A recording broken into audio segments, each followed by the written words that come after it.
Good morning, everyone. Going through some technical difficulties, but you are looking live at me with lots of new stuff going on this morning, December 1st, 2025.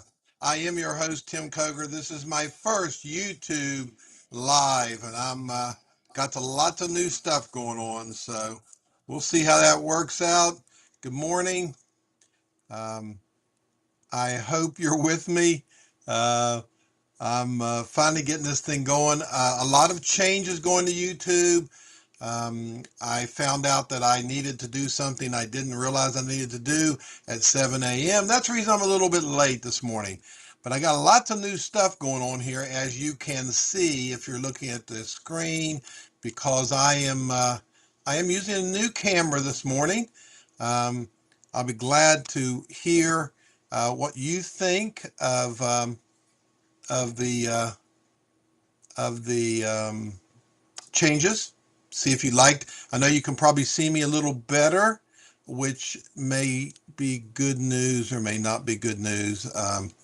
That's up to you to decide. I'm still adjusting the screen. I'm still adjusting everything. But I am excited to be here with you this morning. I have some great information I want to share with you. And like I said, I'm using a new camera, so it makes logistics a little different, actually a lot different. For me, I am watching everything, trying to figure out everything. But good morning. It is a beautiful morning here in Central West Virginia, December 1st, the first day of the month and 25 days till Christmas. I love Christmas. I hope you guys do too. I'm looking forward to getting this information to you. So let's get started real quick. My first part of my information this morning is about, this is an anniversary for me. This is my first anniversary of my heart attack. Yes, I had a heart attack 1 year ago today, December 1st, 2024. And I want to talk a little bit about that because um, I was I want to share my experience and let you know how that was going. Um, I'm still learning this chat, so I'm kind of moving around all over the place looking at things. Anyway, so on my first anniversary, I was having something that felt like heartburn, and but I couldn't get it to go away. I don't have heartburn very often. When I do, I can get it to go away easily. This I couldn't get to go away. So after about an hour, I still thought it was heartburn, but I decided to be cautious and go to the emergency room. And that's my first advice for you. If there's a chance that you're starting to have a heart attack, go to the emergency room. Okay. I know people that have gone several times without heart attacks, and that's okay. They're all right with you going there and not having a heart attack. They hope you don't have a heart attack. But I went and, they did some tests. They couldn't believe I think they redid the test because they couldn't believe I was having a heart attack because I was pretty normal feeling. But when I remember they came in and said, "You're having a heart attack." And my response was, "Okay, what do we do next?" I mean, I was a little bit of heartburn is all I was feeling, but thank God I went in early. They gave me what they called mini blockers, and within 10 minutes, all the pain was gone. But from then on till I think Wednesday the 4th of December, I had 5 bypass surgery.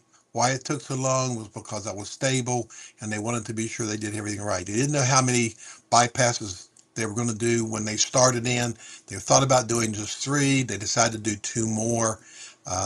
So I wouldn't have to come back in 6 months and maybe get stents or something. So anyway, that was my experience. I feel great today. I've learned that you have to eat a little different after a heart attack. You have to exercise a little bit more after a heart attack. Um, and I'm doing those things as best I can. I'm not perfect, but I'm trying to do that. But I wanted everybody to be aware of that before we moved on to the next thing. Now, the next thing I have today is data centers. Now, we've been talking for a few weeks on Facebook about the investment that a lot of people are making in AI. Well, one of the byproducts of that is data centers are creating a gold rush for construction companies because all these millions and billions of dollars that they're putting in to this investment is in the process of building facilities. And so it looks like, I mean, it looks like this is going to be going on for years, construction of this. I mean, we're talking about six-figure income, uh, jobs, even perks, other things. I mean, they're getting a lot of money to build this stuff fast and good. And so there's a lot of job security right now in construction if you are in one of these groups that are building.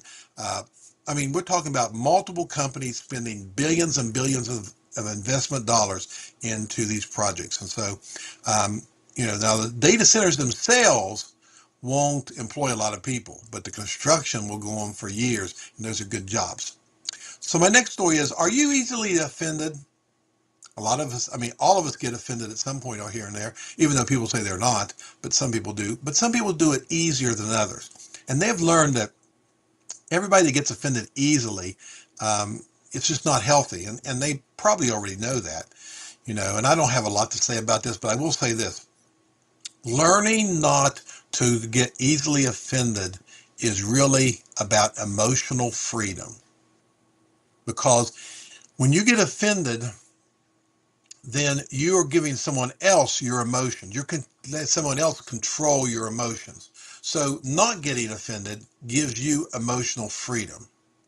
And of course, letting go of the comments is, what you have to do. Now, that doesn't mean it's not about don't suppress your feelings, but learn to meet your feelings with awareness. Be aware of them instead of reacting to them. I know it's not easy, but everybody can get better at it. It gives you freedom if you can learn how to control your emotions and not get offended so easily. I love my next story. Japan has unveiled a human washing machine. Yeah, some company in Japan has invented a washing machine. I think it's been at an expo. They got lots of people looking at it. It's a big buzz going on in that industry. Now you can get your body washed just like your laundry. You climb into this capsule and close the lid, and you enjoy a full body cleansing. Mine's, of course, there's no spinning like with clothes. You don't spin. You just get washed. Now, according to the company, the machine not only cleanses the body, but also washes the soul. Yeah, I don't know about that, but hey, that's what they say. So anyway, now it has sensors. It's safe. It has sensors to monitor your heartbeat and vital signs throughout the whole process, and for safety purposes. So it would shut down if there's a problem. Now the machine uses micro bubbles, whatever that is, and a fine mist to gently clean the entire body. Now, while you're getting washed in the process, there's calming visuals for you and smoothing music played inside the capsule for your entertainment and enjoyment. Now, after the wash, the machine dries you. How great is this? And the whole process is only about 15 minutes long. So it washes you and dries you in about 15 minutes. I mean, let's face it, we don't have clothes machine or washing machines to do that in 15 minutes. So this is a pretty interesting thing. You're going to be hearing a lot about these things. These are going to become popular as they become um, at price point gets to the place where the average person could buy one. But I see lots of potential, a lot of good potential for people that have struggled to take baths and showers. This will be great, but it's going to be a while before it gets to that point, but it's coming. So get ready. Now, this time of the year, we wake up a lot, at least where I live in central West Virginia, to frigid temperatures, a lot of cold temperatures, and it's getting colder as January and February get here. Now, you know what it's like. You go out and slip into a vehicle, start it up, wait for it to warm up. Now, if you are someone that has an automatic starter, that's great, but a lot of people don't, including me. My van is pretty average, and that's what I get in most of the mornings. Well, let me introduce you to Margaret Wilcox. She was a mechanical engineer born in Chicago in 1838. That was before the Civil War, so a long time ago. But before automobiles were popular or even on the roads anywhere, she identified a need for heating in rail cars. Yeah, railroad cars, which, they didn't have insulation. They were just pretty much, thin. So she came up with the idea of recycling the heat from the combustion engine by redistributing it on the inside of the car. Her design ran a system of hot water pipes along the floor of the engine room, warming the water and warming, of course, the room. It circulated through, much like a radiator today. She received a patent under her name in 1893. And that patent and that process eventually paved its way for our car heaters. So you can thank Margaret every cold morning, whether you have an automatic starter or not, because the same system is used. But that's how far back that process has been. So that's pretty cool, I think. So anyway, my next story, um, it's kind of a neat story. I I don't know. It's as a Christian. Um, do you want great things in life? Now you may not be a Christian, and that's okay. But if you are, do you want to do great things? I mean, everybody's different. Well, I found a quote from Jensen Franklin that gives you some advice as a Christian if you want to do this. But like I said, you can use these principles even if you're not a Christian. But this is what it is, and I quote Jensen. When God has much for you to do, he starts with little. Now get that. When God has a lot for you to do, he doesn't start with a lot. He starts with a little. May continue. He watches what you do with the little because God knows if you're not faithful in the small things, he cannot trust you with the big stuff. If you're not diligent, fired up, and excited about the little place where God has you, you can forget seeing bigger things because it doesn't happen until you outgrow where you are.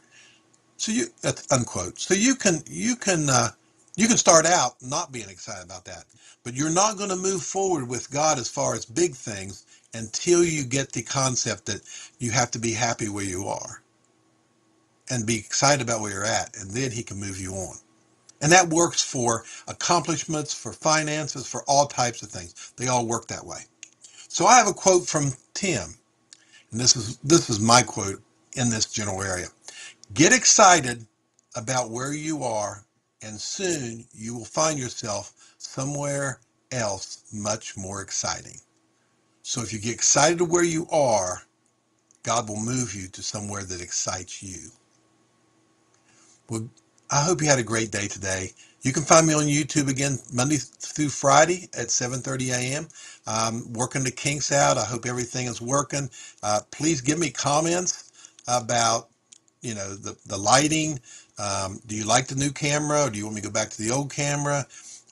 All the different things. The one thing I've noticed that I haven't figured out is how to use the chat. So I don't know what people are seeing.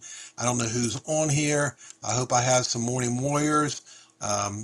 And I don't know how to use the chat, but I will learn how to use it hopefully before tomorrow. I don't see any chat in here on YouTube. Maybe that's because there isn't any, or maybe that's because I haven't figured out how to use it, but I will. Okay. So anyway, you guys have a great day. Be blessed. Oh, there's a chat. Deborah Hughes said, good morning, and I love it. Thank you, Deborah. I don't know why I can't see more of this, but anyway, you guys be blessed. I will see you tomorrow morning. Bye-bye. And now I have to figure out how to end the chat. End stream. See you tomorrow morning.